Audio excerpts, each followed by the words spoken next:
Son las 7:30 de la tarde, una hora menos en las Islas Canarias. Sean todos muy bienvenidos a la redacción abierta en El Toro Televisión, donde ya estamos dispuestos para contarles, para enmarcarles las noticias, para opinar sobre las noticias del día de hoy. Todo ello con valentía y con rigor, y dentro de un ambiente general de libertad. Porque sin eso, pues esto sería una Telepedro más, en la que, en fin, pues ya saben ustedes que no sirven para nada. No sirven para nada más que para aplaudir a Pedro Sánchez cuando tiene alguna de sus genialidades. Bien, hoy nuestra primera invitada, doña Paula Cruzado, del Club de Amigos del Toro TV. ¿Cómo estamos? Pues muy bien, muy feliz. La verdad que cada día somos más, Xavier, y eso para nosotros es muy importante, porque toda la gente que nos sigue día a día sabe la importancia que tiene para este medio de comunicación sus socios y sobre todo toda la gente que, bueno, pues todos aquellos que nos ayudan económicamente a hacer de este medio de comunicación pues algo que un proyecto que cada vez va creciendo y sobre todo enfrentándonos a todos esos medios de comunicación que, como tú bien has dicho, son telepedros, que no cuentan las noticias que aquí nosotros pues contamos, hacemos análisis bueno, pues muy exhaustivos de todas las noticias a nivel nacional e internacional, que esas noticias incómodas que otros medios no quieren contar y nosotros pues aquí las contamos, y eso pues tiene un castigo pues que no nos subvenciona nadie, más que nuestros socios, más que la gente que nos quiere y sobre todo pues que hacen posible que cada vez pues seamos más y podamos llegar a más sitios. Dice que van a reducir la publicidad institucional de los medios de comunicación al 35%. No podrá ser más del 35% lo que pone Pedro Sánchez. La Moncloa, el Gobierno, el Ministerio Este, el otro, Hacienda, el Día de la Defensa, el no sé qué. Todos esos anuncios que van viendo ustedes, algunos ridículos, por cierto. Bueno, aquí de eso, pues ya saben, cero. Y muy orgullosos, pero eso requiere que alguien nos ayude, que alguien nos aporte. Eso es. ¿Y cómo nos pueden ayudar? Yo siempre lo digo, hay dos formas que siempre decimos, que son las de hacerse socio, que bueno, que se hace a través de una cuota recurrente, que la recurrencia y la cuota pues la eligen ustedes en función de su economía, de lo que les estimen oportuno, y luego está la otra opción, que es ser donante, que eso pues cada uno en función de lo que estime oportuno, de lo que su economía le permita, cuando quiera, como quiera, pues puede hacer una donación a estos números que aparecen ahora mismo en pantalla, esos números de cuenta, y nosotros de verdad que agradecidos. Nosotros siempre decimos que granito a granito se hace granero y ayuda al compañero. Y una tercera y cuarta opción de ayudarnos es asistiendo a nuestras actividades, esta tercera opción. Se te ha olvidado decir una cosa muy importante. Las donaciones desgravan. Eso es, las donaciones, tanto las donaciones como las cuotas de socio. Cuotas del club. Es decir, que los primeros 250 euros que ustedes hagan en este año 2026 se pueden desgravar hasta el 80%. Es decir, le devuelven 200 euros, por lo que la cuota o la donación anual serían de 50 euros, que si lo repartimos ahora que estamos a principio de año a lo largo de todo el año, pues no hace tanto daño, porque hay mucha gente que dice, no, es que no me lo puedo permitir, es que ahora, bueno, pues se lo pueden repartir a lo largo de todo este año que acabamos de comenzar. Y como te decía, la tercera pata, que es también una muy fundamental también para nosotros, que son las actividades. Porque las actividades están pensadas para personas que son socias y para las personas que no son socias. Entonces, las personas que no son socias pues también nos pueden ayudar asistiendo a estas actividades. El próximo martes, día 3 de marzo, tenemos la segunda sesión del ciclo que estamos llevando a cabo de Leyenda Negra con Javier Sardón, en el que hablaremos de la figura de Felipe II, sobre todo pues los enemigos, cómo le traicionó su secretario Antonio Pérez, cómo al final se convirtió en un enemigo a batir de los protestantes. Bueno, pues todo eso lo pueden disfrutar ese martes día 3 de marzo, como disfrutaron la primera sesión el 17 de febrero. Lo pueden hacer de forma presencial y online, o sea que no hay excusa para perdérselo, y además si no os podéis asistir... Quiere decir lo de online, que si no viven en Madrid o no van a estar el martes en Madrid, pues lo pueden seguir con el ordenador, con el teléfono móvil, con la tablet, o sea, como ustedes quieran. Y si se la han perdido, la pueden adquirir a través de nuestras grabaciones, que también es otra forma de ayudarnos adquiriendo nuestro merchandising. Como muchas veces han oído a Julio, los libros de Ana Catalina de Emmerich, ahora que se acerca el Día del Padre, es un maravilloso regalo. Se acerca también Semana Santa, que es una maravillosa lectura. Así que yo les recomiendo que se pongan en contacto con nosotros, llamando al teléfono del Club de Amigos, que es el 916162464, o nos escriban un correo electrónico a clubdeamigos@clubdeamigos.org y que nos pregunten cualquier duda. Y estaba yo pensando que es muy importante que reserven plaza, porque pues el aforo es el que es, si se pueden encontrar que dan por hecho que habrá lugar y no. Y también si es por online, también hay que reservar, porque las capacidades de todo esto de lo informático, electrónico, acaba teniendo el mismo problema que los viejos cines de barrio, que tienen los asientos que tienen. Totalmente. Bueno, pues muchas gracias, Paula, por la visita y suerte con las actividades del club, que las lleváis muy bien y son muy interesantes. Muchísimas gracias. No lo he comentado, pero el otro día coincidimos al terminar el programa con la gente que salía de la primera de las charlas del historiador Javier Serdón y vi que había mucha gente. Salían muy contentos, además. Sí, salían muy contentos, la verdad es que tuvo muchísimo éxito. Es cierto que, al igual que aquí en la tele trabajamos en los programas, en el Club de Amigos también se trabaja muchísimo en ofrecer actividades que sabemos que a la gente les gusta y sobre todo hace falta conocer esa historia que quieren borrar. Antes de que la borren, si fuera posible, por acumular información y libros y eso, ¿no? Porque estos son el Ministerio de la Mentira. Bueno, muchas gracias, Paula. Gracias a ti siempre. Continuamos o empezamos nosotros con nuestro recorrido internacional. Probablemente no sea una de las cosas de las que más se hable en el día de hoy, sin embargo, desde mi punto de vista, es una de las cosas más importantes que hoy mismo hay en la actualidad internacional. Son esas conversaciones que mantienen Irán y Estados Unidos en Ginebra, Suiza, para negociar restricciones al programa nuclear del gobierno de los ayatolás, del gobierno de Teherán. Los desplazados allí han concluido la primera parte de los trabajos. Dice el ministro de Asuntos Exteriores de Omán, que es el país que auspicia el encuentro, que, bueno, pues que han estado intercambiando ideas creativas y positivas. Irán afirma por su cuenta que ha entregado un documento a Estados Unidos que incluye garantías técnicas, dice, y mecanismos de supervisión que podrían, por lo visto, involucrar al Organismo Internacional de Energía Atómica, cuyo director, Rafael Grossi, pues también mantiene contactos en línea paralela con el mediador omaní, que es el ministro de Asuntos Exteriores. Así que a ver si esta vez traban bien ese asunto, porque la comunidad internacional, ayer nos lo contaba Gustavo de Arístegui con enorme claridad, pues se pregunta por qué en Irán hay por lo menos 600 kilos de uranio enriquecido, no al 5 o al 6%, que es lo que suele enriquecerse el uranio para las centrales de uso civil, sino por encima del 60. Hay quien cree que están por encima del 90. Pero bueno, eso sin duda tiene un fin, que no es el del uso de la energía nuclear con carácter pacífico, sino todo lo contrario.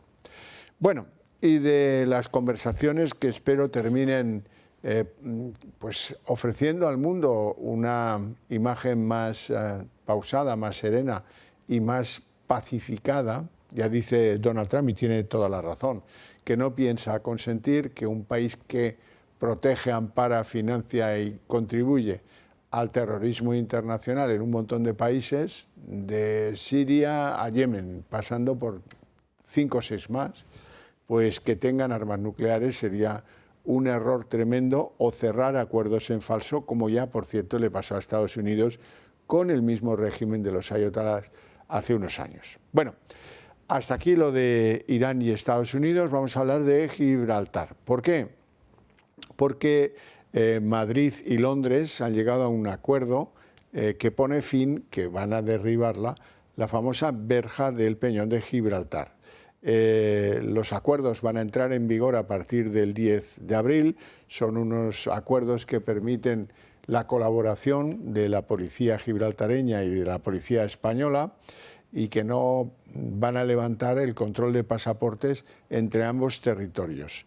Hay quien cree que esto va a ser muy bueno para la comarca de la Línea de la Concepción, la comarca de Algeciras y y lugares próximos, que va a ser muy bueno, que va a abrir una colaboración más ventajosa para Andalucía de los acuerdos con Gibraltar. En los acuerdos se establecen rangos de equiparación fiscal, porque, por ejemplo, ya lo saben, mucha gente va a comprar tabaco a Gibraltar para luego venderlo en España, por poner un ejemplo, porque la fiscalidad de algunas cosas de Gibraltar pues es nula o próxima a nula, y aquí hay un desequilibrio que el acuerdo pretende pues reducir y ir igualando en el tiempo. Lo contaba de esta forma el ministro de Exteriores, Álvarez. Con el tratado desaparece la verja, el último muro de Europa continental. El tratado garantiza la libre circulación de personas y mercancías, que beneficiará especialmente a los 15.000 trabajadores transfronterizos. Corrige desequilibrios y distorsiones en múltiples materias, como los impuestos indirectos y el medio ambiente. Y, por supuesto, España mantiene y protege su reclamación de soberanía. Cuando dice trabajadores transfronterizos, poniéndose tan pimponudo, se refiere a los 15.000 españoles que van cada día, cruzan la verja y se van a trabajar a Gibraltar. Porque los gibraltareños, si vienen a España, no vienen a trabajar, vienen a vivir. Como el propio Picardo, que presidente del gobierno de tal, pero que vive en España. Vive en España, cruza cada día la verja, pero no es un trabajador transfronterizo. Los gibraltareños no cruzan la verja para ir a trabajar. Esto es una cosa de este Álvarez, que es menudo es Álvarez, madre mía.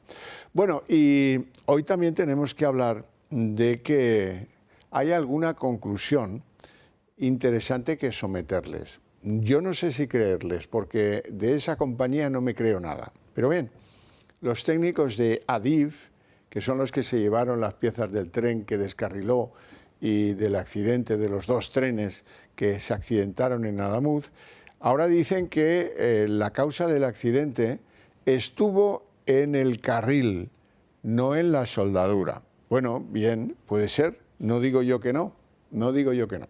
Lo que digo es que lo que tienen que hacer es dejar actuar a la comisión que tiene que descubrir por qué pasó lo que pasó. Y desde luego la mejor manera no es robar piezas de la vía o soldaduras, cupones le llaman en argot ferroviario. Cortan un cacho y se lo llevan.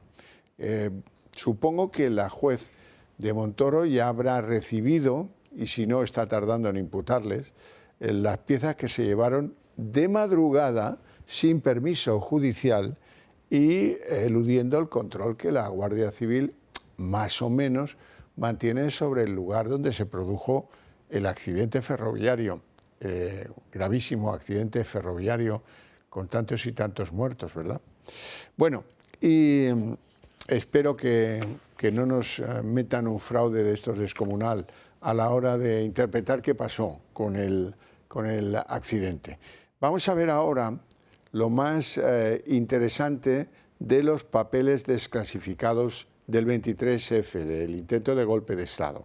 Ayer les contábamos aquí en el programa el fallecimiento del teniente coronel Antonio Tejero, el principal, la cara más visible. Algunos creen que le engañaron a Tejero, no lo sé, pero esa es una de las hipótesis de trabajo que hay ahora y que podría ser perfectamente cierta. Tejero moría ayer, 93 años, estuvo unos cuantos años en la cárcel, como 13, le condenaron a 30 y cumplió 13. Bueno, bien, ¿y qué es lo que dicen los papeles desclasificados? Vamos a hacer una síntesis porque cada uno se acoge al que más le conviene.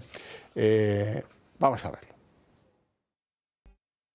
Con los documentos del golpe de Estado del 23F ya desclasificados por el gobierno de Sánchez, el rey emérito ha salido favorecido con una imagen de defensor de la democracia, ya que dichos documentos, que son un total de 153 archivos, desmienten las teorías según las cuales Juan Carlos I fue cómplice de un intento de golpe de Estado donde hay tres figuras troncales. Antonio Tejero, quien asaltó el Congreso, Jaime Milán del Bosch, figura que sacó los tanques en Valencia, y el general Alfonso Armada, figura que tuvo una participación notoria en el suceso. Según los artículos, uno de los militares que apoyó este golpe afirmó que un gran fallo del 23F fue dejar al Borbón libre, refiriéndose al rey Juan Carlos. También consta un mensaje de Jaime Milán del Bosch en el que señalaba que cualquier golpe de Estado es contra el rey, así como otra frase relevante emitida por el monarca en la que afirmaba que se estaba utilizando su nombre sin su consentimiento. Frases que refuerzan la imagen del monarca. Según los artículos desclasificados por Moncloa,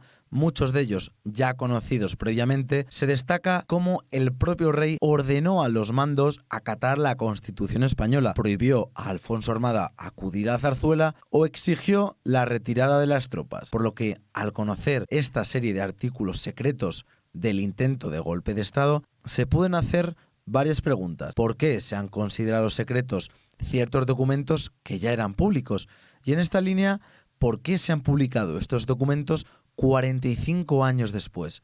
Como idea central, con estos archivos se ha podido corroborar el papel de Juan Carlos I ligado estrechamente a la democracia y a la defensa de la misma. Desde Moncloa han indicado que no tienen intención de desclasificar más papeles sobre el intento de golpe de Estado que parecían que pondrían sobre las cuerdas a don Juan Carlos I. Bueno, pues doy la bienvenida a nuestro siguiente invitado, don Adolfo Albistur, que ya me acompaña aquí con una serie de productos que van orientados a que esos 1 de cada 10 españoles que conviven con la artrosis y que tienen dolor puedan solucionarlo. La artrosis no se la podemos curar. No se la podemos curar. Por ahora. Pues por ahora se está estudiando. Pero el dolor sí. Sí, el dolor sí. Además, de una manera, porque normalmente cuando tú te dices, bueno, mira, esto tiene un tratamiento, y cuando el tratamiento se complica, ¿qué quiere decir que se complica? Que tienes que ir a diferentes lugares para hacértelo, que tienes que hacer diferentes cosas, que cada vez que vas tienes que pagar un dinero, etcétera, etcétera. Pues al final lo que suele ocurrir es que se deja de hacer, ¿no? En este caso, nosotros, nuestro planteamiento, que ya llevamos años, sobre todo con los guantes, muchísimo tiempo, y la gente está encantada, se trata que tú, en tu propia casa, puedas hacerte estos tratamientos para mejorar y aliviar el dolor de la artrosis y que tengas mejor movilidad. El tratamiento, además, es fácil de hacer. En el caso, por ejemplo, de los guantes, son 20 minutos. Te los colocas, masaje, vibración, calor, ondas pulsantes, y mientras que estás haciendo cosas por casa, pues tienes los guantes puestos. En el caso de la rodillera, ahí sí tienes que estar un poquito quieto, pero bueno, tú te la pones, son 10 minutos, y esas rodillas que cuesta caminar a veces, que cuesta subir escaleras muchísimo, no hay que dejar de hacer eso, entonces te pones la rodillera. Va con infrarrojo y ultravioleta. En el caso del cinturón, estamos hablando de zonas de las lumbalgias, dorsalgias, esos dolores que son bastante tediosos, ¿no? y que casi no te impiden hasta estar caminar, incapacitantes, ¿no? Bueno, pues aquí con infrarrojo, masaje, vibración y calor. Y este, que es el nuevo producto, estamos hablando del láser cervical. Aquí ya lleva unas tecnologías más especiales porque estamos hablando de una zona, digamos, que hay que tratar bien el nervio, ¿no? Estamos hablando de TENS, estamos hablando de magnetoterapia, estamos hablando de infrarrojo y estamos hablando de masaje y vibración, ¿no?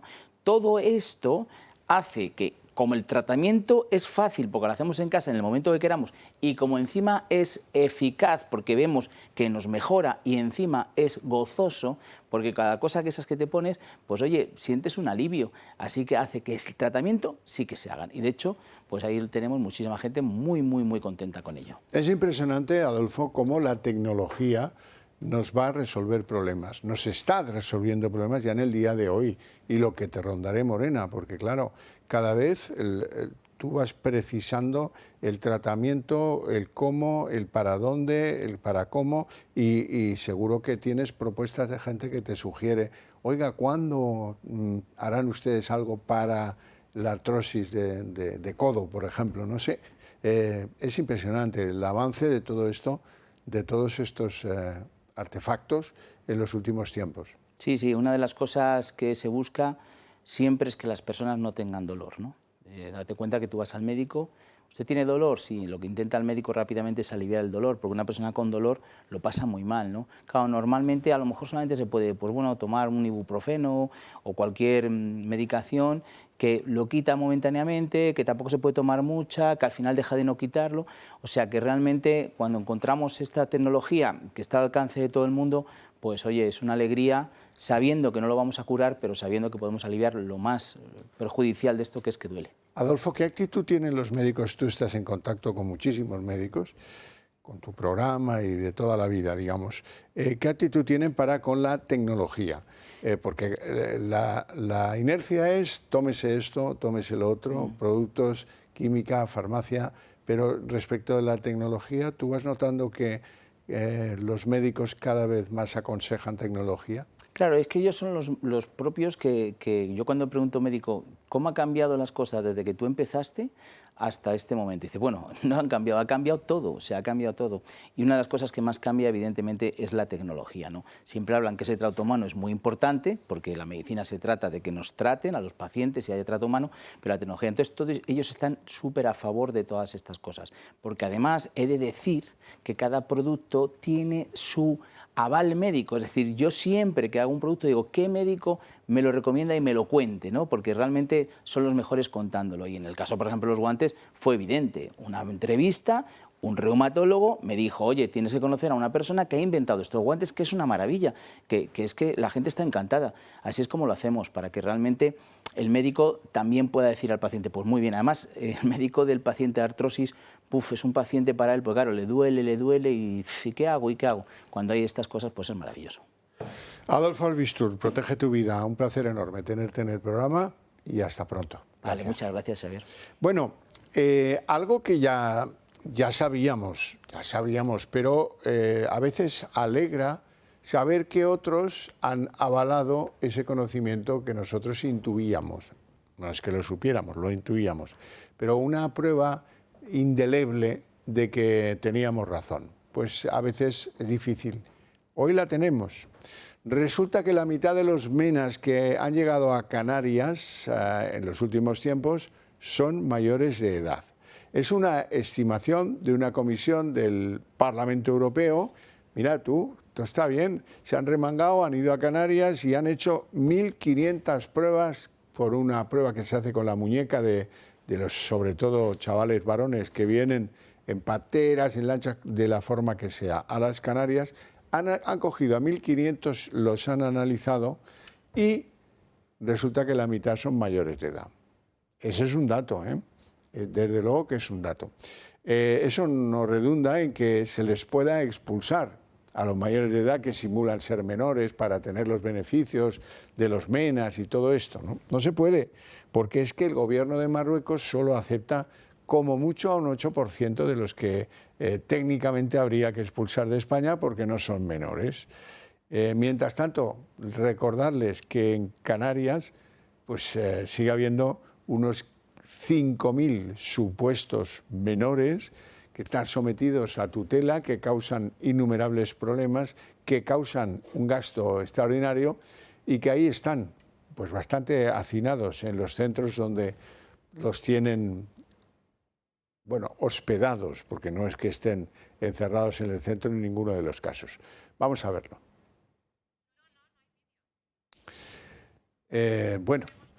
Lo vemos más tarde porque no tenemos preparado el vídeo que quería yo presentarles a todos ustedes. Bueno, dicho lo cual, nos vamos a ir a publicidad y a la vuelta abrimos nuestra mesa de análisis político.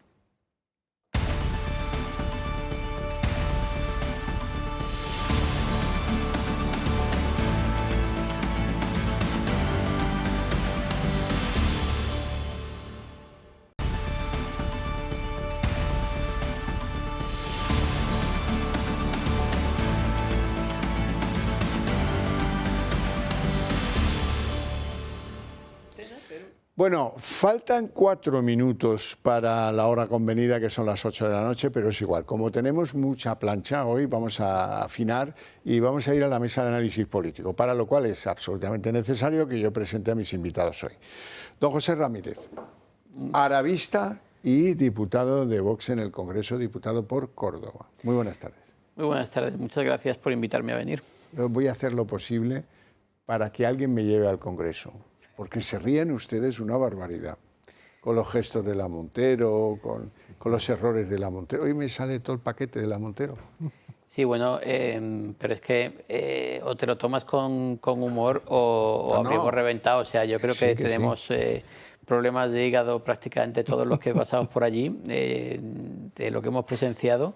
Y si no te lo tomas, ya digo, con humor, sería muchísimo peor. Ya, entiendo. Bueno, don José Ramón Fernández, muy buenas tardes. Muy buenas tardes. Don José Ramón es analista político, de todos conocido por sus intervenciones, tanto en el programa de esta casa de la mañana, como en El Gato, como aquí. Muy bien, gracias. Sí, así es, gracias. Bueno, y nos falta un invitado que les presentaré enseguidita. Mientras tanto, ya que se ríen tanto en el Congreso, se ríen hasta los leones con este gobierno, se lo pasan bomba a los leones. Están a punto de tirarse la bola el uno al otro y el otro al uno. Voy a aprovechar, antes de que vean lo sucedido, en la derrota del gobierno en dos propósitos políticos. El uno, la ley ómnibus-escudo social, y otro, lo de las ayudas a Adamuz y a Yelida, que ahí es donde está la equivocación, que luego os comentaré de la señora Montero, que ha sido muy divertida, pero entonces voy a parar un poquito esto para presentar a nuestro tercer invitado, don Roberto Granda. Muy buenas tardes. Buenas tardes. Periodista, analista político y tantas las cosas. Hoy empezaron ustedes 4 minutos antes. Sí, señor. Sí, señor. Que es que me han pedido sus otros contertulios empezar antes para decir algo, porque dicen que yo siempre le doy a usted la palabra primero. No, todos hablamos, Bueno, ahora sí, vamos a ver las dos derrotas del gobierno hoy, que son un sinónimo de decir, mire, ahora sí que le han hecho una radiografía. Yo no sé si usted está bueno o malo, si va al Gregorio Marañón o no, pero le han hecho una radiografía hoy en el Congreso clarísima. Está en una debilidad que mejor se lo replantearía. Y desde luego, Junts ya ha roto los puentes con usted, me parece que para siempre. Vamos a verlo.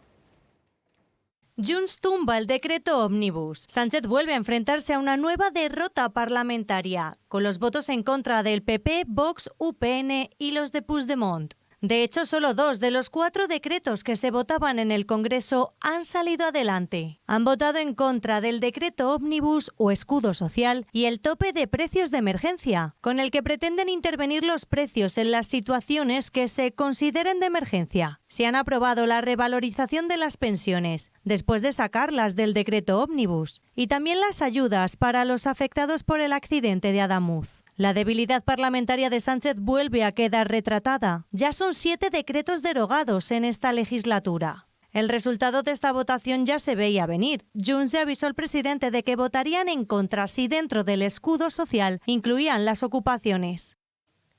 Nosotros somos claros. Hace 3 semanas dijimos que pensiones sí, ocupación no. Y cumplimos, como siempre hacemos. Y aún así, sabiendo que nosotros no engañamos, señor Sánchez, lo han vuelto a hacer. Mezclar en una sola votación escudo social y ocupaciones. Si votáramos que sí, quizás sí que nos ahorraríamos todas las mentiras que usted y sus socios están diciendo de nosotros. Pero como he dicho, nosotros no engañamos y vamos de frente. Votaremos no. Por tanto, escudo social sí, ocupaciones no. Los independentistas acusan a Sánchez de chantaje político. Ya no es improvisación, es chantaje político. Y el ministro de Presidencia les ha reprochado que votaron a favor del mismo texto en 2025. Ni ocupas ni ocupos. Ustedes votaron a favor del mismo texto en 2025 del que hoy van a votar en contra en el año 26. Mi objetivo es que cuando suban a esta tribuna se avergüencen de mentir a la ciudadanía y de engañarles con el voto negativo a este Real Decreto Ley. Vergüenza la que le debería dar a ustedes. Sigan presumiendo de escudo social mientras entregan a la gente a la más viva y pura miseria social. El Ejecutivo está ahora condenado a trocear por tercera vez el decreto. Si quieren contar con los votos de Junts, la situación evidencia que la distancia entre Sánchez y Puigdemont es cada vez mayor. Y la foto con Puigdemont en Waterloo que tanto ansía el presidente para aparentar equilibrio está cada vez más lejos. Y la señora comedora de pastilla Juanola, que se pasa las sesiones parlamentarias haciendo guiños muy extraños cuando hablan los que a ella le gusta y cuando hablan los que no le gusta también. Bueno, pues resulta que hoy se votaban el decreto que establece las ayudas para las víctimas del accidente ferroviario de Adamuz y del de Gelida en Barcelona.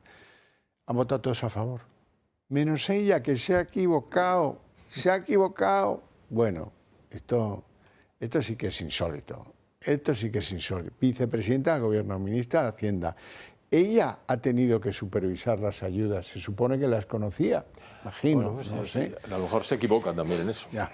Bueno, a ver, pobre, había dos posibilidades, era sí o no, se ha equivocado, en fin, estas cosas pasan. ¿No? Entonces ahora lo entiendo. Había un 50%. Había un 50% de posibilidades. Bueno, ahora dejando las bromas, en las votaciones en el Congreso a veces pues votas decretos en los que hay pues 80 puntos, 90 puntos. Y entonces ahí es más o menos frecuente que alguien pueda cometer un error. Pero que la candidata a la Junta de Andalucía, en un decreto acerca de ayudas para las víctimas del accidente de Adamuz, en un asunto que se supone que ella ha tenido que supervisar, vaya y se equivoque en esto, bueno, es completamente ridículo. Completamente. Y la deja como lo que es. Una hooligan de Pedro Sánchez sin el menor prejuicio. Yo, perdón por aguar el vino, pero ¿sacará el 25% de los votos? Sí. Claro, es que ha llegado un momento en el que puedes poner una mula, Francis. Francis es de señor muy mayor, cualquier animalillo. Cualquier mula. Y dices, bueno, ¿le van a votar los mismos? Porque la consistencia en el voto de los ciudadanos que votan al PSOE es inalterable. Entonces, ¿qué pasa? ¿Da igual? Bueno, es inalterable, tal como lo lee Tezanos. Ya veremos. De momento yo llevamos... no lo he visto bajar del 25 nunca. Ya, de acuerdo, pero en Extremadura y en Aragón han tenido dos fracasos muy considerables, ¿no? Vamos a ver qué proyección tiene eso a nivel nacional. Pues sí. Dios te oiga, como se dice en estos casos. Ya verás cómo sí. A mí me sigue llamando la atención y me la seguirá llamando porque no termino de acostumbrarme a que en el Congreso de los Diputados de España los diputados, que todos yo creo que entienden español y hablan español porque no es el Congreso de Lituania, estén con pinganillos. Incluso Pedro Sánchez puede ser un pinganillo para escuchar a una señora que también es de España porque es de Cataluña y tenga que haber traductores simultáneos cuando todos perfectamente nos podemos entender. De hecho, cuando va a Santos Cerdán, Yolanda Díaz u Otegi a ver a Puigdemont, estoy seguro de que utilizan el castellano y no hay ningún problema. Ningún pinganillo. Ahora, lo que pasa en el Congreso, no tiene apoyos, no tiene presupuestos aprobados. Lo único que conserva es el apoyo de los fieles periodistas, pero a los que les paga un pastón para seguir prietas las filas, porque, a ver, Silvia Ocharrondo, Javier Ruiz, son todos de mucha pasta, con el dinero público, claro, con pólvora del rey, para seguir diciendo el ideario de Sánchez, pero Sánchez en la calle, o sea, incluso los propios sanchistas que en su momento votaron, la gran mayoría están abochornados, salvo los muy hooligans, o sea, los que son fanáticos, que esos son ya como esto, sienten rubor. Incluso dicen, bueno, ya es que la corrupción, sí, los políticos, claro, el PP también, pero siempre se intentan ir por las ramas porque no pueden defender lo indefendible, aunque algunos lo intenten. Hay gente que ya no. Pues yo he visto unas imágenes con su presidente autonómico que, bueno, le hace la ola. Bueno, pero ese es de los Asturias. Irreconducibles. Ya. Bueno, avanzamos. Resulta que hay 6 empresas cuyo propietario es José Bono, que afloran activos inmobiliarios y financieros por 7 millones casi y medio de euros. El que fuera ministro de Defensa participa en sociedades en España, estas que les digo, de los 7.300.000 euros para ser exactos, pero también en la Dominicana, donde cuenta con un patrimonio neto de más de 5 millones, que se dice pronto. Esto sí que es un bono con dividendos. El bono de bono. No sé, me da la sensación de que no es fácil ahorrar después de los gastos inherentes a tu vida y a la de tu familia con el sueldo de ministro de Defensa y anteriormente de presidente de la Comunidad de Castilla-La Mancha cantidades como estas. Es muy posible que haya ganado en la primitiva o que juega la lotería con frecuencia. Tiene que haber alguna otra razón, porque de lo contrario es inexplicable este patrimonio. Y no has mencionado, perdona, no te estoy llamando la atención ni mucho menos, que al final de la noticia hablaban de propiedades en Tánger. Sí. Caray. no sé... ¿De dónde saca para tanto como destaca? Esa es la frase adecuada. Es extremadamente sorprendente, muy desagradable, inexplicable. Bueno, alguien tendría que decirle, oiga, ¿usted dónde saca esto? Y nos contestaría como Zapatero, yo tengo derecho, como todos los demás, a hacer negocios. ¿No? Claro. Este los hizo porque tenía una hípica a pocos kilómetros de Toledo, impresionante, 2 palabras, como decía aquel, impresionante. La hípica, pues por lo visto, era un disparate, se tuvo que cerrar, y el pelotazo que dio haciendo chalets en el terreno de la hípica ha sido digno de estudio en las facultades de Economía. Bueno, el problema es que ya nos tomamos todas estas cosas con a chacota, ¿no? Los tenemos que tomar a broma porque, claro, son tantas y tan seguidas y tan... Pero el fenómeno de la corrupción política en España es realmente ya tercermundista. Estamos hablando de gente cuyos salarios de ninguna manera les permiten haber ahorrado ni la 20ª parte ni la 100ª parte de lo que están ahora mismo disfrutando, y sin embargo nadie ha ido a pedirles explicaciones. Incluso tenemos el hecho de que de vez en cuando los sacan a estos señores, a Zapatero o a pasear en alguna campaña electoral, y dices, pero vamos a ver, es que lo de los españoles, o sea, la resistencia de los españoles al robo, su apoyo a ser robados es increíble. Yo creo que esto concretamente no pasa en ningún país del mundo, porque que una gente como este hombre, que tiene a la hija, por ejemplo, anunciando todas las propiedades que tienen, que cada día aparecen más, y que nada de eso dé lugar a una investigación judicial, que nada de esto dé lugar a que a esta persona sea como mínimo apartada de los círculos de poder del propio PSOE, diciendo, oye, es que este señor no puede... Y todos tenemos la absoluta convicción de que es por todo aquello que se llevó de los servicios secretos, que es que el tío se lo llevó y que en algunos casos incluso lo cedió a fundaciones del Partido Socialista. Y dices, es que cuando digo tercermundista, o sea, es que ya hay que empezar a buscar más allá, porque esto no pasa en Nigeria. Eso y las fragatas. Claro, es que cuando dicen... No, yo tengo derecho a hacer negocios. Sí, bueno, eso lo podría decir también el Chapo Guzmán, ¿no? Lo que no puede ser es que Zapatero haga negocios con Diosdado Cabello, con Nicolás Maduro, con Xi Jinping. Ahí está la madre del cordero. ¿De dónde sacó Pepe Bono todo ese dinero? ¿Qué tipo de negocios tenía? Y como dice mi compañero, es que la hija, además de ser absolutamente irritante, es las influenciadoras en redes sociales, se dedica a bailar, a veces sale Pepe Bono también bailando con ella, en todas las propiedades que tienen a lo largo del mundo, hace como un tour y va bailando y claro, encima restregando, ¿no? Está como el recochineo de la riqueza del nuevo rico. Y esto le ofende gravemente. A mí sí. Yo lo miraré, a ver si también me ofende gravemente, no lo sé. Bueno, ya saben ustedes que hay un medio de comunicación que, creo que fue el lunes, contaba que Sánchez tiene una enfermedad o algo cardiovascular que le obliga a ir de forma bastante divertida a un hospital madrileño, el Gregorio Marañón, a ser tratado por un eminente cirujano del corazón, que se apellida Zamorano.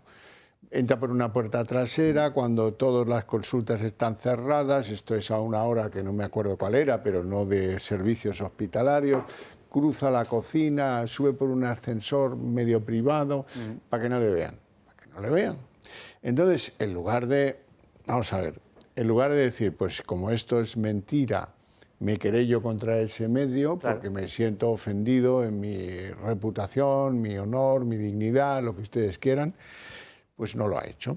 En lugar de eso ha emitido un tuit, que es la mezcla entre la medio mentira y la mentira por entero. ¿Qué dice el tuit de Sánchez en el día de hoy? Pues dice que como quien quiere despejar las dudas sobre su salud, literalmente dice, no padezco ninguna enfermedad cardiovascular. Bueno, y luego añade lo de todos los días, la máquina del fango funciona siempre igual, lanzan el bulo desde un pseudo medio, patada al medio, pero no hay querella. Entonces, bueno, esto yo creo que requiere una explicación. Pongamos por caso Él dice: no padezco ninguna enfermedad cardiovascular. Pongamos por caso que él tuviera una neuropatía del trigémino, que son muy dolorosas. Alguno antes me ha contado que conocía, sí, tan dolorosas como que hay gente que incluso del dolor se ha suicidado. No digo que tal. Pero bueno, imaginemos que tuviera eso y que alguien que le está llevando eso le haya puesto en manos de pues gran cardiocirujano apellidado Zamorano para que controle si es otra dolencia pueda tener o no afectación en su sistema cardiovascular. Digo, esto es un ejemplo, quede claro. Entonces, él no mentiría porque dice que él no tiene ninguna enfermedad cardiovascular. Bien, y luego añade: y si la tuviera, que eso es lo que le quita más credibilidad a su tuit, y si la tuviera, eso hoy por hoy tampoco es incapacitante de nadie. Bueno, depende del grado de... En fin. Bueno, no sé por qué se le habrá ocurrido a nadie que este hombre puede estar enfermo, o sea, con ese aspecto tan saludable y tan lozano que pasea por el Congreso. Es evidente que tiene algún problema de salud, que él lo quiera mantener en privado o tal, pero el problema que tenemos es que realmente este gobierno ha presumido siempre de que si el gobierno de la transparencia, el gobierno de tal, y prácticamente no hay nada, no hay ninguna faceta que no haya ocultado a todos los españoles. O sea, no hay ningún asunto en el que haya dicho la verdad de forma abierta. Respecto a los viajes del Falcón, nada. Respecto al personal, nada. Respecto a prácticamente nada. Entonces, claro, esto además también tiene su importancia. En Estados Unidos, por ejemplo, este tipo de cosas se controlan con muchísimo cuidado. ¿Por qué? Pues porque no puedes tener, de hecho, ha habido problemas legales importantes durante el gobierno de Biden, porque decían: oye, ¿quién está firmando los decretos? Porque el estado mental de Biden llegó un momento en que era conocido, ¿no? Entonces, ese tipo de cosas en todos los países del mundo, medio serios, se controlan con mucho cuidado. Y no porque nadie le desee una enfermedad incapacitante ni nada por el estilo, sino porque tú tienes que evitar que una persona que está al mando del país, que tiene prácticamente todos los resortes del poder en sus manos, sobre todo en un país como España, se encuentre en una situación de incapacidad absoluta. Roberto. Sí, a ver, es que es deber informar sobre el estado de salud físico y mental del presidente por ser el presidente, no por ser Pedro Sánchez, a pesar de que, claro, él tiene tendencia a esconderse y a la opacidad de su gobierno, pero es por un deber con los ciudadanos. Si este señor... Bueno, mentalmente yo ya desde hace tiempo tengo mis propias dudas, debería hacer un propio análisis, pero de salud, si es algo de salud que le está deteriorando de forma visible, porque yo creo que salta a la vista, además no hace falta más que ver fotos de hace un tiempo y de ahora, algo ocurre. Y ese algo que ocurre no se le puede ocultar a la ciudadanía, por si ese hombre no está en disposición de seguir haciendo sus fechorías. Tiene un lado de cara que tiene más rayas que un tiburón. Eso es el maquillaje, claro. Sí. De todas maneras, lo que no se puede ocultar es la extrema delgadez. Es decir, ha perdido muchos kilos respecto de su estándar, porque como ya lleva 7 años ahí puesto, pues lo hemos visto con frecuencia. Pero a mí lo que me llama la atención es que el día de hoy va a pasar a la historia. El 26 de febrero, Pedro Sánchez ha dicho una verdad. Porque es inverosímil que tenga un problema cardíaco con el nivel de actividad. Yo no soy médico, pero no me cuadra. Es decir, tú tienes problemas cardiovasculares que puedan incidir en el funcionamiento cotidiano de tu trabajo y en tu capacidad para sacarlo adelante. No te mueves con esa rapidez. Le acabamos de ver, no sé si con una bici, con los esquíes, jadeando de una manera bastante lamentable para un exatleta. Bastante lamentable. Sí, pero que si estás cardíaco no parece que sea posible que hagas esa actividad. Si estás como deportista y presumes de deportista, no jadees, ¿no? Sobre todo si es que claro, fue bastante terrible. Pero en fin, en cualquier caso, algo le pasa, psicopatía aparte. Y de todas maneras, hablando de Biden, el presidente norteamericano, cuando se presentó a las elecciones que le hicieron ganar, ya estaba bastante deteriorado. Pues yo lo recuerdo perfectamente porque estuvimos hablándolo con compañeros, yo estaba trabajando, estaba en activo y decía, este hombre no tiene capacidad para tomar decisiones. De ahí el famoso autopen, que no sé, supongo que sabéis que Donald Trump, cuando estuvo colocando las fotografías de los anteriores presidentes, en vez de la foto de Joe Biden, pues una foto del autopen, como diciendo, este señor es el que ha tomado las decisiones durante muchos años. Si en la mayor potencia del mundo pasan cosas de estas, yo creo que aquí pueden pasar también. Sí, sí. Bueno, pero mira, Trump ha tenido que dar explicaciones de lo que tenía en la mano, que Sí, no sé lo que era, pero que... hematomas. Sí. En fin, bueno, continuamos para adelante. Este que es la familia de la transparencia es la familia de Pedro Sánchez. Son como la familia Adams. Se caracterizan todos porque, bueno, son transparentes de la noche a la mañana, todos. Tanto es así que para no darle al juzgado, a la audiencia, en este caso provincial de Badajoz, su domicilio, que se lo han requerido, le tienen que notificar, mire usted, prepárese porque tiene juicio este mes que viene. Y no quiere decir dónde vive. Entonces le han notificado a la oficina del abogado, pero eso a la audiencia no le vale. Le tienen que notificar a él mismo. Y él, porque yo lo valgo, soy el gran músico de Occidente, soy Stravinsky, pues le ha dicho a la Audiencia Nacional que si acaso la semana que viene ya irá por el papelito, que no pasa nada. No sé si eso se lo consentirían a cualquier otro, pero a él sí se lo han consentido. Nos lo cuenta Marina Neila. El hermano de Pedro Sánchez no quiere decir cuál es su domicilio actual. La audiencia de Badajoz le ha requerido esa información para poder citarlo en el juicio que tiene el próximo 28 de mayo y él ha tratado de esquivarlo. La información que ha dado es la dirección del despacho de su abogado y ahora este último, el letrado, es el que dice que su cliente, el músico, se presentará personalmente en los juzgados la próxima semana para recoger la citación. David Sánchez, el hermano de Pedro Sánchez, está acusado por prevaricación y tráfico de influencias por su contratación en la Diputación de Badajoz, donde, recordemos, no supo explicar ni en qué consistía su trabajo, ni tampoco sabía dónde estaba su despacho. También se sentará en el banquillo Miguel Ángel Gallardo, el que fuera el presidente de la Diputación de Badajoz y el principal responsable de la contratación del hermano del presidente. Las acusaciones piden para ambos 3 años de cárcel. Roberto, entonces, ¿qué pasa? ¿Que vive en la caravana esa que lleva a la Moncloa y no quiere dar la dirección para que no parezca un indigente o cómo? No sé qué pasa en esta familia, de verdad. No, son los Adams. Una familia normal no es, pero no sabía dónde trabajaba, ya tampoco sabe dónde vive, no quiere dar ningún tipo de explicación, es como un forajido, o sea, está al margen de la ley, viviendo en Moncloa, entrando y saliendo, evitando pagar impuestos. La mujer lo mismo, se niega a entregar el pasaporte. La cantidad de material que daría esto para hacer bromas o chascarrillos si no fuera porque los humoristas del oficialismo están a otras cosas. Decía Luis Tosar que en los Goya, dice, sí, vamos a hablar, claro, de Gaza, de Ucrania y del ICE.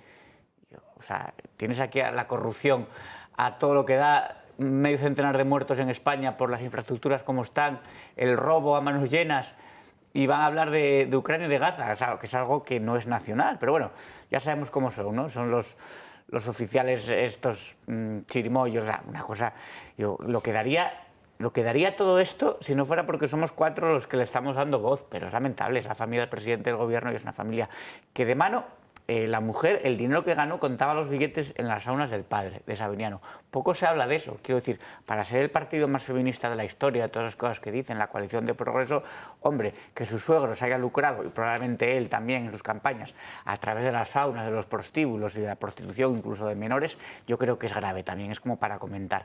Sin embargo, hay un silencio ahí alrededor, que bueno, lo que hacen es alimentar más a esta gente que no está dispuesta a dar ni un paso atrás, porque yo no veo que nadie piense en dimitir o que digan que hay que pedir perdón a la ciudadanía, o incluso que haya explicaciones, no se da ningún tipo de explicación.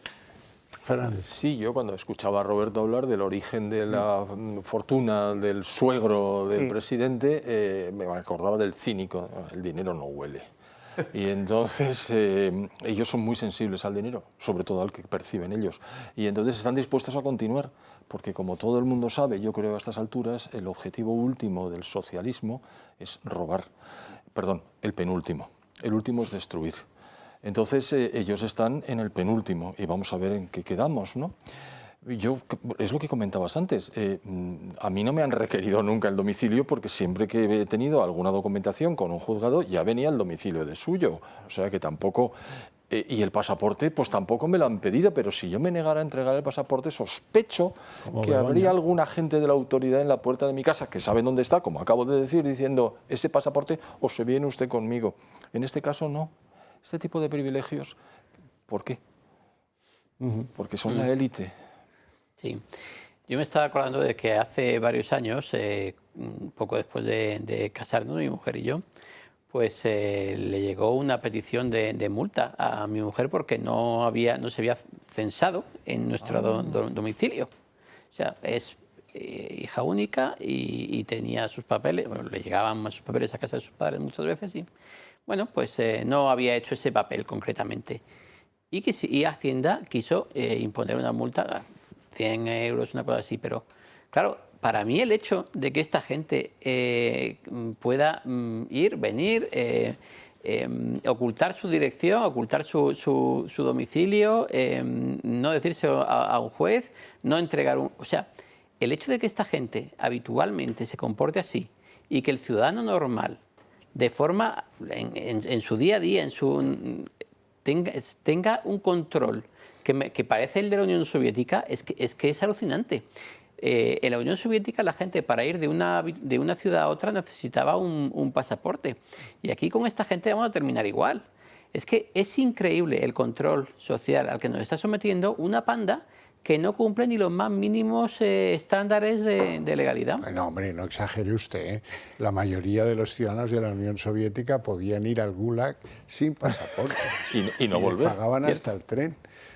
O sea, por favor. Vamos a hacer una pausa de publicidad. Bendita la broma.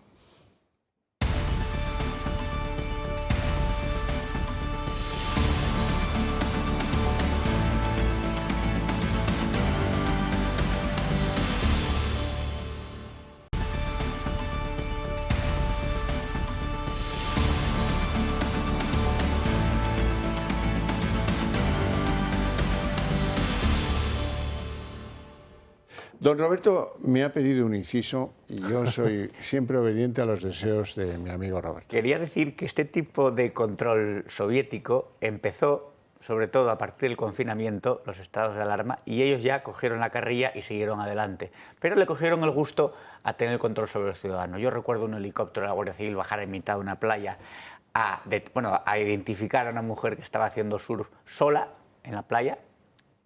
Era la ley en su momento, lo que sea, pero hay cosas que son de sentido común. Esta señora, no sé a quién va a contagiar, a los delfines a lo mejor, y bajó un helicóptero y todo, ¿no?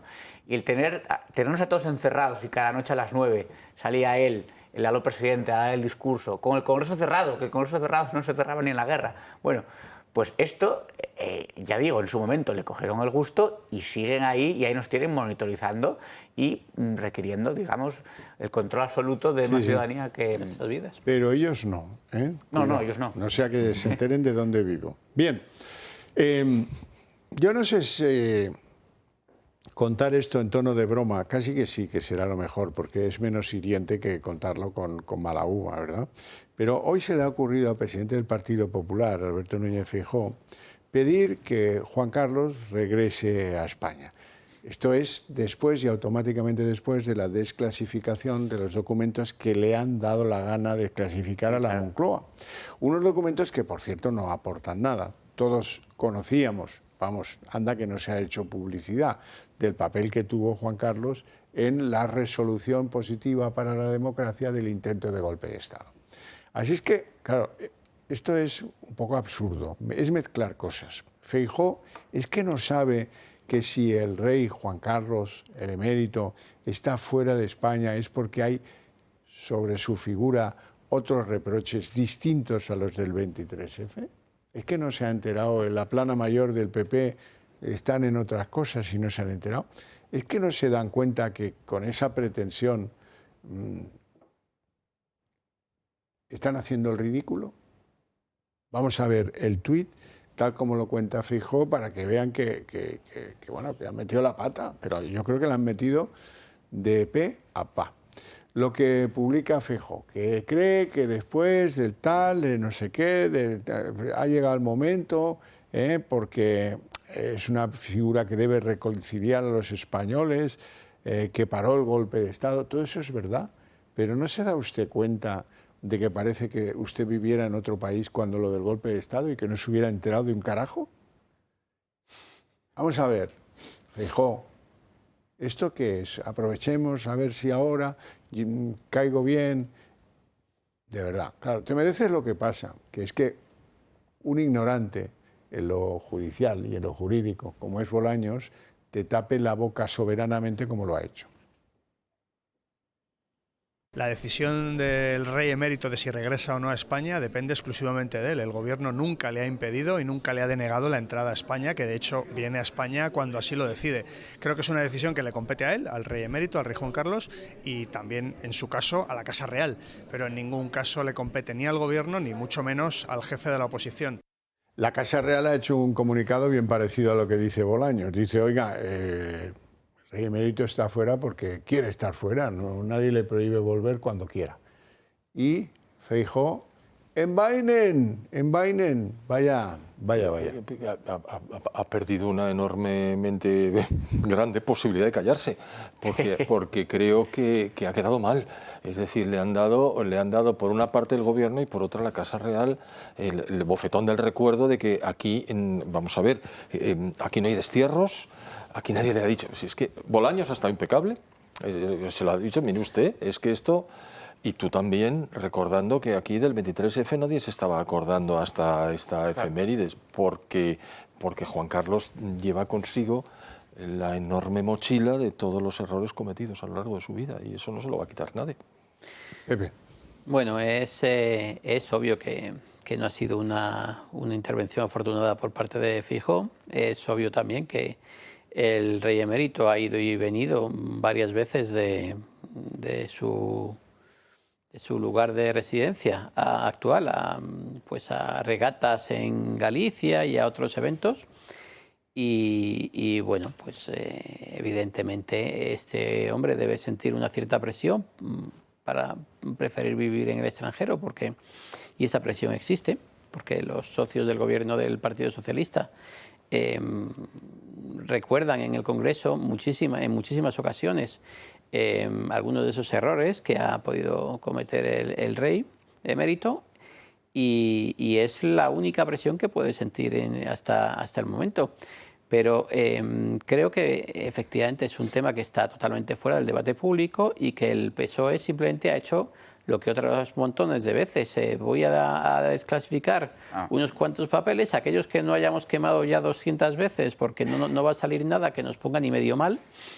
Y que evidentemente ha sido para otro asunto para tapar problemas reales. O sea, ha sido el otro parto de los montes, ha sido vamos a anunciar que van a salir los papeles del 23F. No ha salido absolutamente nada que no fuera conocido desde hace muchísimos años. Por eso es ridículo lo de Feijóo, porque parece que a consecuencia de la lectura de los papeles haya que hacerle una estatua más grande al rey emérito en no sé qué plaza pública y que, por favor, que vuelva y nos reconcilie a todos. Vamos a ver, es que no, Feijóo, es que no te acuerdas de él, pido perdón y no volverá a pasar. Vamos a ver, en lo que estamos. Y lo que tenía en el bolsillo la tiparraca aquella con la que terminó peleado en los tribunales internacionales, Corina. De acuerdo, perfectamente, ¿no? Es que bueno, has leído... quiero no, si es posible, no personalizar, ¿no? Hombre, habréis leído en los últimos tiempos que Epstein se la encontró y la consideró un personaje demasiado tóxico. Epstein. Entonces, claro, cuando uno se rodea de semejante gente, pues claro, eso hace que sea difícil, que no te causen problemas en el futuro. En eso tengo que quitarme el sombrero. No aparece en ningún papel de Epstein la figura de Juan Carlos I. No, eso desde luego. Mira, también... mira el expríncipe Andrés y mira el exministro Mandelson y tal. Que se desclasifiquen los papeles del 23F o lo que ellos desclasifican y que al día siguiente se muera Tejero, yo creo que es algo que solo pasa en España. Parece que está guionizado. Pero esta gente está acostumbrada a poner bombas de humo y que nosotros pues, nos despistemos. Lo intentaron con el difunto Adolfo Suárez. Eso quedó nada, pero claro, tú no puedes acusar 20 años después, 30 años después, con denuncias anónimas y demás. Lo intentaron con Julio Iglesias y parece que ahora, me alegro, contraataca y que le va a meter un buen rejón a Ignacio Escolar, y dicen que a Yolanda Díaz también, que va a dejar la política. No, dicen no. Va a dejar la política del susto que la va a meter. Entonces, y ahora con lo del 23F desclasificar, no, oiga, lo que yo creo que interesa a los españoles es que desclasifiquen el 11M, pero claro, estando chantajeados como estamos por Marruecos, no creo que venga muy bien a Mohamed. Es que la diferencia entre lo que ha dicho Núñez Feijóo y lo que dijo Santiago Abascal ha sido muy evidente, muy clara. Santiago dijo, oigan, no nos pongan otra cortina de humo, porque lo que los españoles quieren que se desclasifique son los vuelos de aviones públicos españoles a la República Dominicana. Los españoles lo que quieren... Pero desde luego el 23F no. O sea, el 23F ahora mismo no es un motivo de preocupación para los españoles en absoluto. Y en cambio hay otro montón de cosas que sí son objeto de preocupación de los españoles y que nos gustaría que eso sí fuera desclasificado. Pero evidentemente eso no es lo que este gobierno va a desclasificar. Bueno, avanzamos. Hoy el Tribunal Supremo ha hecho lo que le toca. Le plantearon unos recursos sobre posible nulidad de la sentencia contra el que fuera fiscal general del Estado, Álvaro García Ortiz, y bueno, pues hoy el Supremo ha decidido que no procede y por lo tanto no anula la condena y por lo tanto la refrenda. Si no la anula, la refrenda. Lo que pasa es que hay que andar con cuidado con esta noticia. Bueno, no, con esta noticia no. El Tribunal Supremo ha hecho lo que pues le corresponde. Lo que pasa es que esta noticia abre una puerta de enorme peligro, que es que ahora ya puede presentar un recurso de amparo ante el Tribunal Constitucional, que es la madre del cordero, llegar cuanto antes al Constitucional para ver, no, 7-5 será el resultado de la votación. Ese partido ya lo hemos visto tantas veces. No es que lo veamos en repetición, como la final del Mundial de Sudáfrica, no. Es que las votaciones del Constitucional siempre son las mismas. 7-5 y gana lo que le convenga al Gobierno. En este caso, la anulación de la condena del fiscal general del Estado. Con lo cual constatamos una vez más que el Tribunal Supremo no es la última instancia. Cosa que de jure es de todo punto inaceptable, pero de facto está ocurriendo, no todos los días, pero con harta frecuencia, bueno, sí, al objeto de exonerar de toda culpa a un individuo que ha sido claramente condenado por la más alta instancia. Es decir, y luego dirán que si la Constitución está perfectamente en forma y está siendo aplicada en puridad y que aquí no hay ningún problema, si hay que hacer algún retoque se hará, pero no. Y estamos en una situación en la que toda esta gente, al final, con el control que tienen sobre un tribunal que no constitucional, pero que tiene esto que ver con la Constitución, Cristo. No, y que tampoco es un tribunal. Pepe.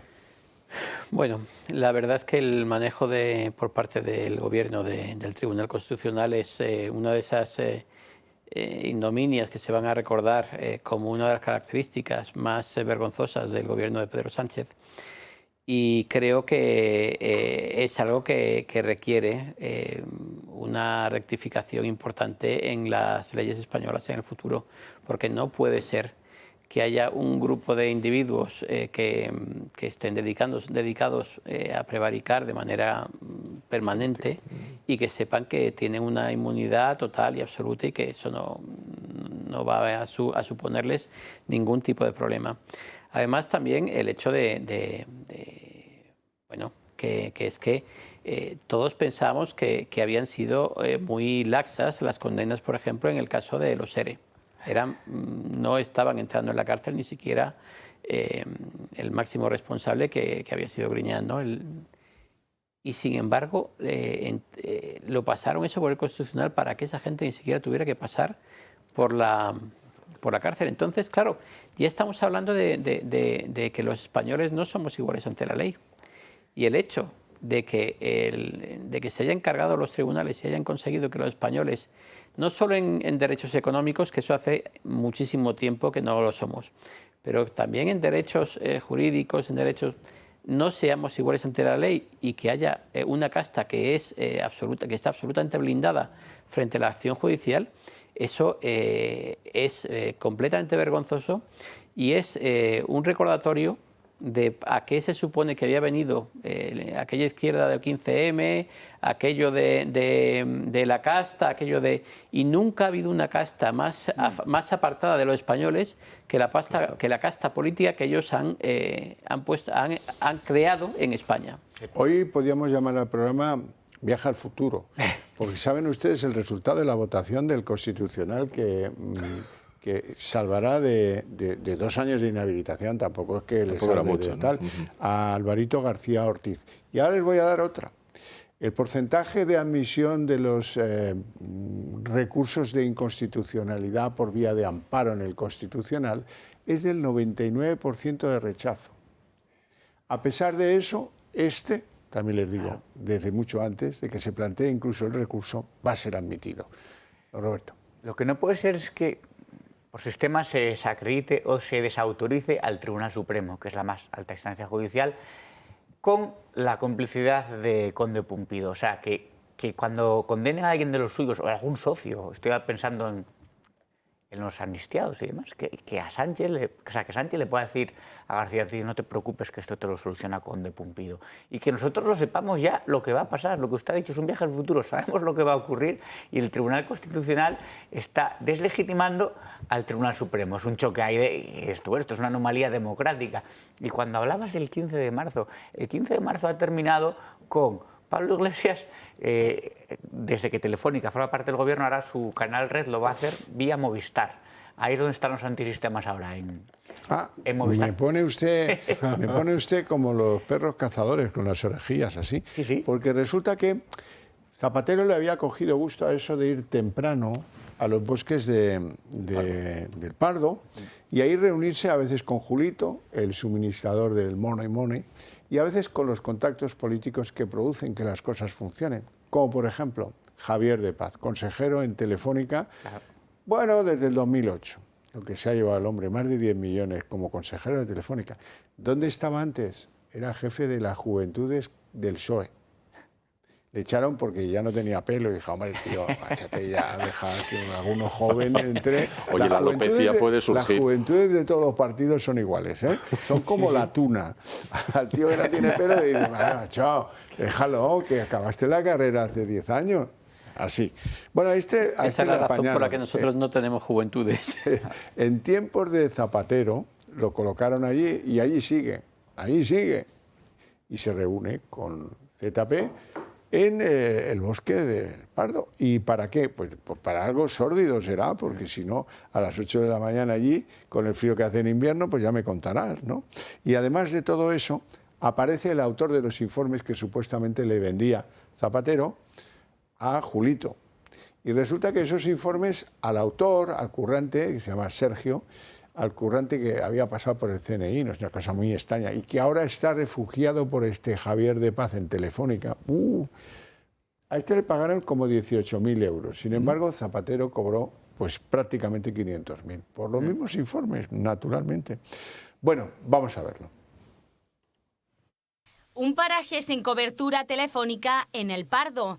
Parece ser que este es el lugar favorito de Zapatero para concretar sus negocios y pasar desapercibido. Sin embargo, el debate ha hecho público un encuentro entre el expresidente del gobierno y Javier de Paz, un alto directivo de Telefónica que ayudó a crear Análisis Relevante, la empresa propiedad de Julito que utilizó Zapatero para cobrar más de 600.000 euros justo después de que el gobierno de Sánchez aprobara el rescate de Plus Ultra. Esta imagen es del 5 de noviembre de 2023. Zapatero y Javier de Paz desayunaron juntos en un restaurante cercano a El Pardo. Se reunieron durante más de 1 hora, pero lo más llamativo es la fecha y el contexto en el que se produjo el encuentro. Por aquel entonces, Zapatero ya había cobrado ese más de $500.000 de euros que consiguió gracias a Análisis Relevante. Los investigadores tratan de determinar si realmente existieron esos trabajos o si se tratan de pagos sin contraprestación real.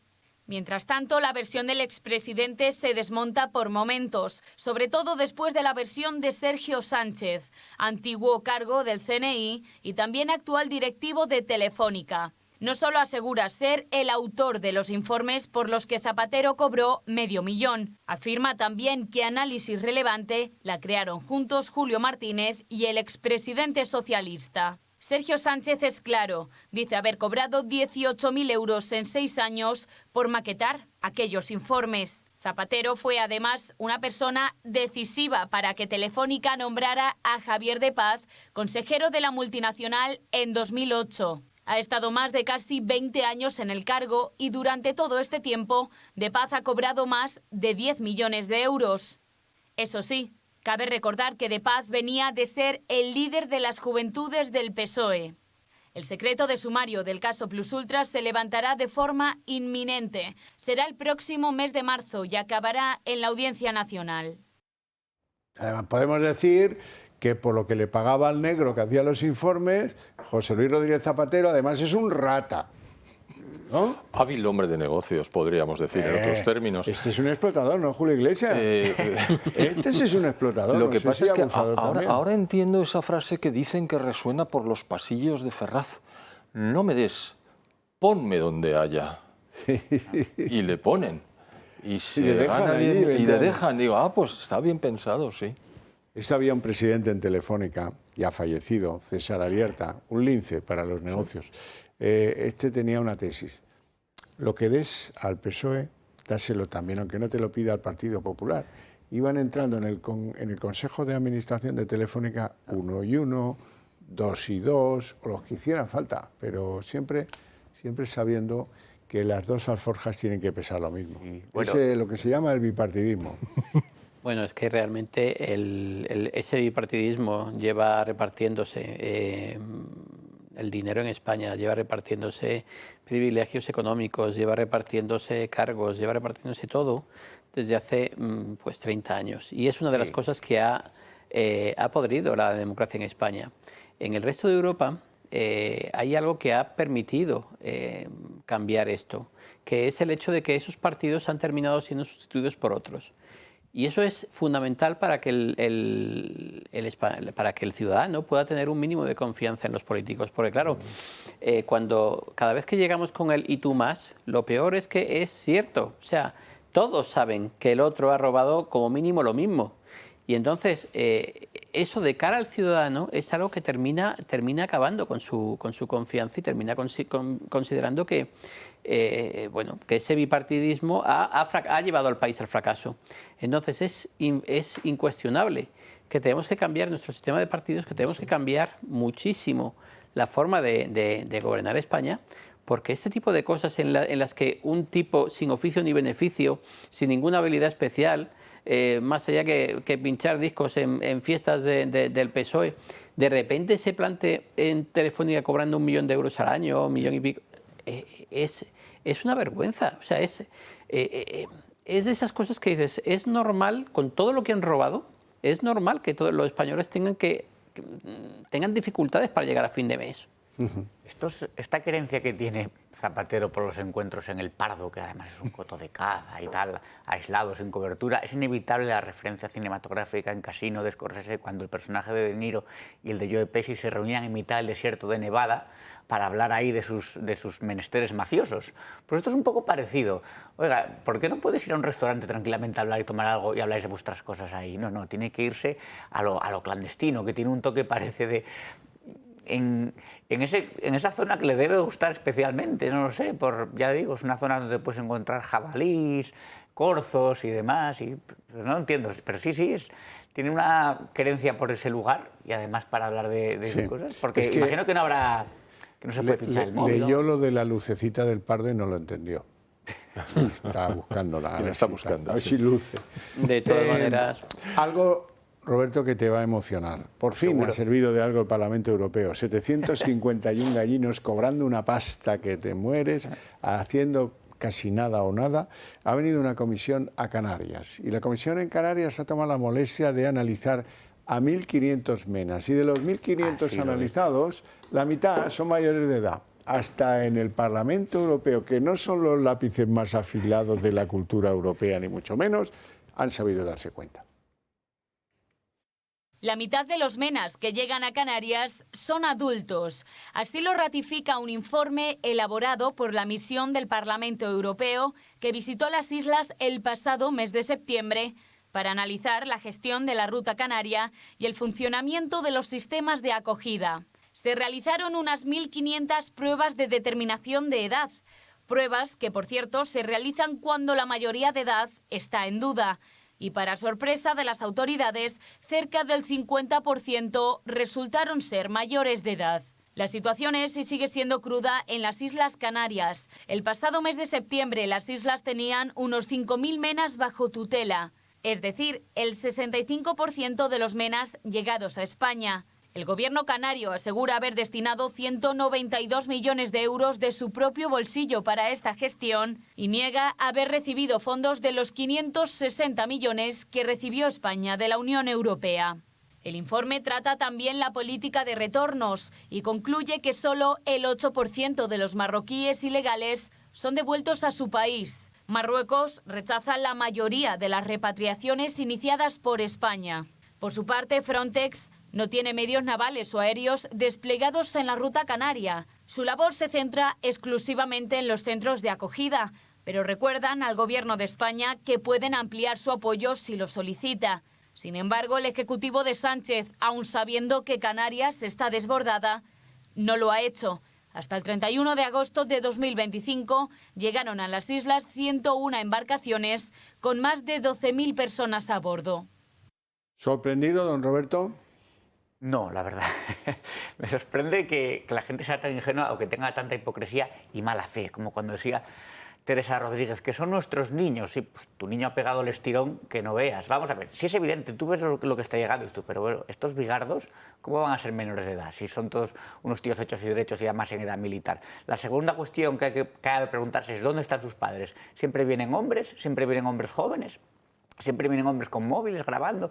Y luego, la tercera cuestión, ¿dónde están esos 560 millones que se los han metido para el bolso? O sea, lo que dio la Unión Europea. Canarias ya no puede encajar más inmigración. Y luego, hay otros que siempre te dicen, huyen de la guerra y demás. Que me digan qué guerra hay en Marruecos, que me digan qué guerra hay en Argelia, donde hay guerras en las calles de España muchas veces con esta gente. Don José. Bueno, hace muy poco ha sucedido otro evento curioso, que ha sido que el presidente de Siria le ha pedido a Alemania que por favor no le devuelva a toda aquella población porque puede desestabilizar mucho más Siria. Entonces, claro, entonces dices, pero vamos a ver, que es que nosotros no tenemos la responsabilidad de mantener a todos los indeseables que quieran expulsar de sus países para mantener el orden interno. Eso por un lado. Por otro, el 50% es un porcentaje mucho menor de lo que habitualmente se produce cuando se hacen este tipo de pruebas. Cuando se hizo en Aragón, cuando nosotros estuvimos en el gobierno, pasaba del 80% el número de menas, de supuestos menores, que realmente eran mayores de edad, pero por bastante. Y por último, el hecho de que el gobierno español está utilizando de una manera absolutamente opaca los fondos que llegan de la Unión Europea, ya sean fondos Next Generation, fondos, todo está siendo utilizado de una manera muy opaca y da lugar a que pienses que el latrocinio de fondos europeos tiene que estar siendo brutal. Bueno, pues conclusiones. Primero, no son menas, sino manas. Así es que cambiémosles el nombre ya. Segundo, esto tiene muy fácil arreglo, perdón, yo sé que lo ha visto todo el mundo, pero ¿por qué no lo hace el ejército? Vamos a ver, llega una barcaza, entonces se analiza la situación del estado general en el que se encuentran y se envían a un recinto cerrado en desuso del ejército, donde normalmente hay lugares donde poner camastros y además hay cocinas y además están al aire libre y tienen agua y luz solar.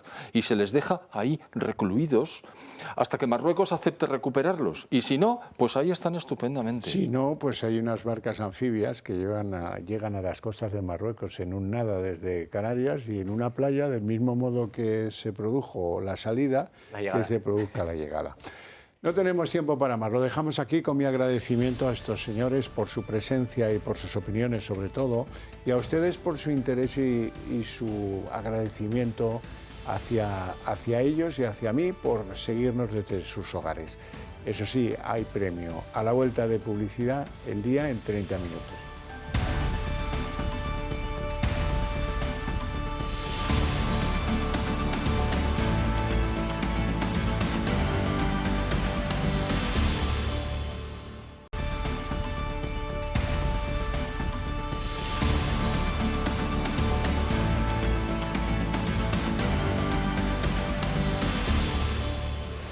El día en 30 minutos, la debilidad parlamentaria del gobierno de Pedro Sánchez. Hoy Junts le ha tumbado 2 decretos sometidos al aval del Congreso. El más importante es el decreto del escudo social o de Ómnibus, que le han tumbado el PP, Vox y Junts. Y lo han hecho porque incluye unas medidas escamoteadas, metidas ahí de tapadillo, para proteger la inquiocupación considerada de extrema necesidad.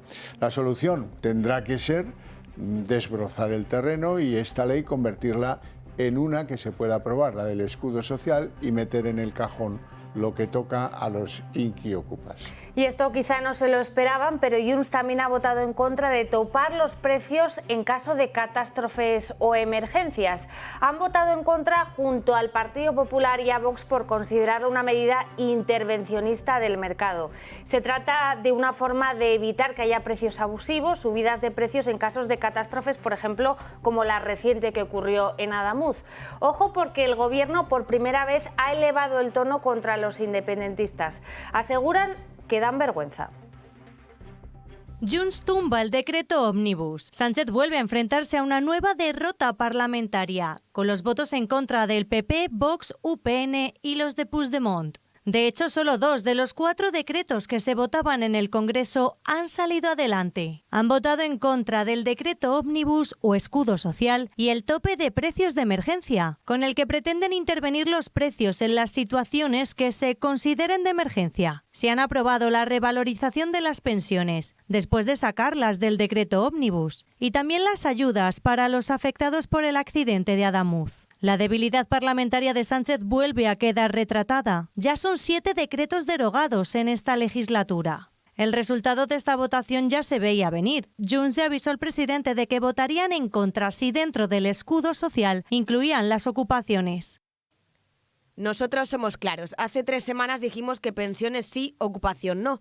Y cumplimos, como siempre hacemos. Y aún así, sabiendo que nosotros no engañamos, señor Sánchez, lo han vuelto a hacer. Mezclar en una sola votación escudo social y ocupaciones. Si votáramos que sí, quizás sí que nos ahorraríamos todas las mentiras que usted y sus socios están diciendo de nosotros. Pero como he dicho, nosotros no engañamos y vamos de frente. Votaremos no. Por tanto, escudo social sí, ocupaciones no.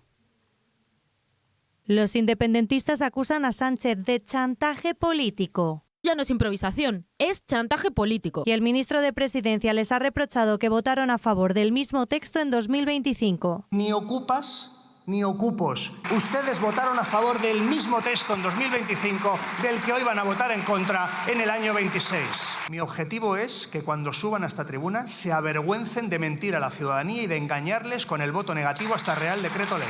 Vergüenza la que le debería dar a ustedes. Sigan presumiendo de escudo social mientras entregan a la gente a la más viva y pura miseria social. El Ejecutivo está ahora condenado a trocear por 3ª vez el decreto. Si quieren contar con los votos de Junts, la situación evidencia que la distancia entre Sánchez y Puigdemont es cada vez mayor. Y la foto con Puigdemont en Waterloo que tanto ansía el presidente para aparentar equilibrio está cada vez más lejos.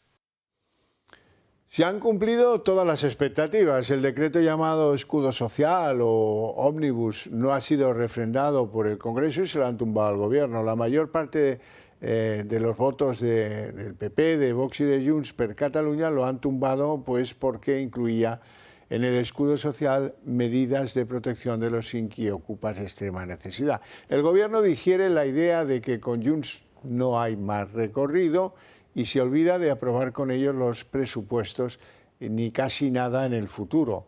El día que la señora Nogueras no llama a Sánchez mentiroso compulsivo, le acusa de ser un tío truculento que trufa los decretos de cosas que no corresponden.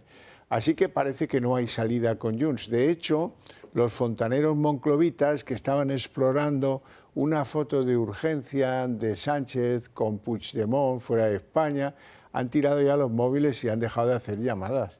Y el Gobierno se queda sin tiempo para avanzar con eso de los presupuestos.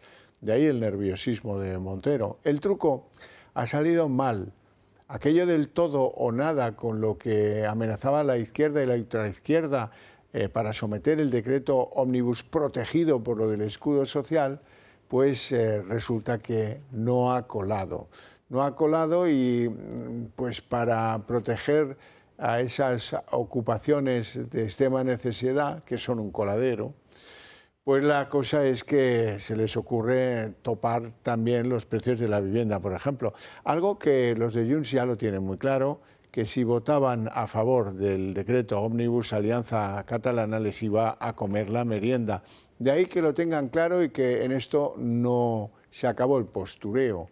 Si acaso sugieren al Gobierno algo que probablemente hagan, volver a trocear el decreto Ómnibus o de escudo social, llevar al Congreso para su aprobación lo del escudo social y lo de los inquiocupas que se quede en el cajón del Gobierno y de la ultraizquierda donde no debió salir. Lo que hicieron con la revalorización de las pensiones, pues lo van a tener que repetir. Bueno, y un día después de la desclasificación de los documentos del 23F, continúan las reacciones políticas. Hoy Alberto Núñez Feijóo ha pedido la vuelta del rey emérito a España. Considera el líder de la oposición que la desclasificación del intento del golpe de Estado debe reconciliar a los españoles con el monarca por confirmar precisamente su papel fundamental en que no prosperase. El líder de la oposición recuerda que Juan Carlos ha reconocido errores innegables en su trayectoria, pero que su rol durante la transición debería ser suficiente para justificar su vuelta. Este mensaje se produce después de que ayer los españoles pudiésemos acceder a esas decenas de documentos, de transcripciones de conversaciones y de atestados que hasta ahora permanecían ocultos y que confirman el papel que desempeñó la corona para sofocar el golpe. Desde la Zarzuela han respondido a ese requerimiento de Alberto Núñez Feijóo, aseguran que es una decisión que le corresponde solo al monarca. Y también hoy este tema ha aparecido en el Pleno del Congreso de los Diputados. Bolaños, el ministro Bolaños, ha asegurado pues lo mismo que ha dicho la Zarzuela, que esa decisión no corresponde ni a la Casa Real ni al Ejecutivo, sino que solo está en manos del rey Juan Carlos. La decisión del rey emérito de si regresa o no a España depende exclusivamente de él. El Gobierno nunca le ha impedido y nunca le ha denegado la entrada a España, que de hecho viene a España cuando así lo decide. Creo que es una decisión que le compete a él, al rey emérito, al rey Juan Carlos, y también, en su caso, a la Casa Real. Pero en ningún caso le compete ni al Gobierno, ni mucho menos al jefe de la oposición. El Tribunal Supremo ha decidido hoy rechazar la pretensión de anular la sentencia que condenó a 2 años de inhabilitación al antiguo fiscal general del Estado por la filtración de la confesión del empresario Alberto González Amador, el pareja de Isabel Ayuso. En un auto de la Sala Penal del Supremo se desestima esa pretensión de incidente de nulidad promovida por la Fiscalía y, ojo, por la Abogacía del Estado, esta última en representación del propio Álvaro García Ortiz. Por tanto, el Supremo confirma la condena, la respalda y ahora pues lo que sí se abre es la puerta oscura, esta que permitirá presentar un recurso de amparo ante el Tribunal Constitucional por parte de Álvaro García Ortiz.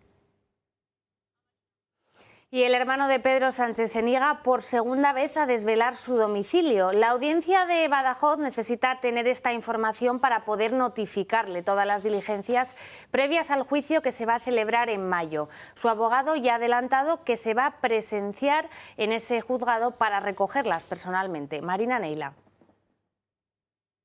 El hermano de Pedro Sánchez no quiere decir cuál es su domicilio actual. La audiencia de Badajoz le ha requerido esa información para poder citarlo en el juicio que tiene el próximo 28 de mayo y él ha tratado de esquivarlo. La información que ha dado es la dirección del despacho de su abogado y ahora este último, el letrado, es el que dice que su cliente, el músico, se presentará personalmente en los juzgados la próxima semana para recoger la citación. David Sánchez, el hermano de Pedro Sánchez, está acusado por prevaricación y tráfico de influencias por su contratación en la Diputación de Badajoz, donde, recordemos, no supo explicar ni en qué consistía su trabajo, ni tampoco sabía dónde estaba su despacho.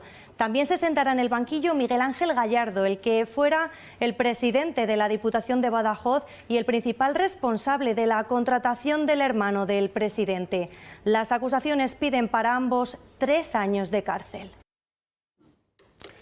Pues José Ángel Antelo, el que fuera secretario general de Vox de Murcia, ha presentado hoy su dimisión. Así es que se venía especulando con esto desde buena mañana, algunos periódicos lo daban por hecho. ¿Y por qué dimite José Ángel Antelo con unos resultados tan positivos para Vox en Murcia? Pues parece que alguna desavenencia o alguna línea pues truncada con la dirección del partido es lo que ha llevado a esta dimisión. Por otra parte, y dejando de lado lo de Antelo, Guardiola y Vox tratan de encarrilar al límite del tiempo una posible solución al debate de investidura con, eso sí, su supervisión muy directa de Feijóo. Hoy, sin embargo, se ha frustrado un intento de reunión telemática, quizás porque se ha aireado en los medios de comunicación. El encuentro se iba a celebrar, como digo, telemáticamente bajo la supervisión de, por ejemplo, Miguel Tellado o de Marta Varela, que es la directora de gabinete de Alberto Núñez Feijóo. No se ha llevado a cabo tal como estaba previsto y el tiempo apremia, así es que en las próximas horas podría haber alguna novedad al respecto. Y hoy hemos conocido que Zapatero también se citó en El Pardo con el directivo de Telefónica que le facilitó la creación de ese entramado con el que presuntamente cobró mordidas del rescate de Plus Ultra. Se trata del mismo enclave con el que se vio con Julio Martínez, con el empresario del caso Plus Ultra, apenas 72 horas antes de que fuera detenido por este caso. Ese enclave está situado en El Pardo, no tiene cobertura y este otro encuentro, el que decimos que se produjo con ese directivo de Telefónica, tuvo lugar años atrás, en concreto en 2023, cuando Zapatero ya había cobrado ese $500.000 que ahora está bajo el foco judicial. Un paraje sin cobertura telefónica en El Pardo.